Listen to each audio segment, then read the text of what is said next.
Minsan, walang paliwanag ang pag-alis. Minsan, may mga relasyong bigla na lamang natatapos. Walang malinaw na dahilan, walang maayos na pag-uusap, at walang pagkakataong maipaliwanag ng isa kung gaano pa niya gustong ipaglaban ang lahat. Ang pinakamabigat ay hindi lamang ang pagkawala, kundi ang maiwan na puno pa rin ng pagmamahal. Habang ang isa ay nagpapatuloy na, ang isa naman ay gabi-gabing tahimik na nagtatanong sa sarili, ano bang nagawa kong mali? Ano bang kulang sa akin? Bakit hindi man lang niya sinabi kung bakit siya umalis?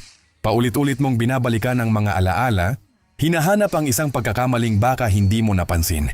Sinusuri mo ang bawat salita, bawat kilos, at bawat sandaling pinagsamahan ninyo, umaasang may sagot kang matatagpuan.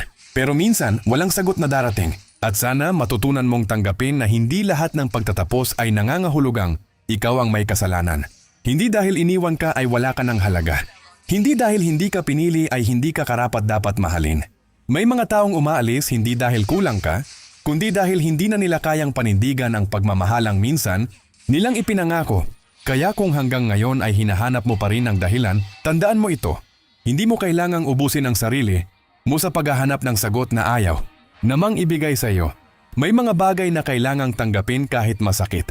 May mga taong kailangang pakawalan kahit mahal mo pa. At may mga kwentong kailangang matapos hindi dahil wala itong halaga, kundi dahil hindi na pareho ang dalawang taong nagsulat nito.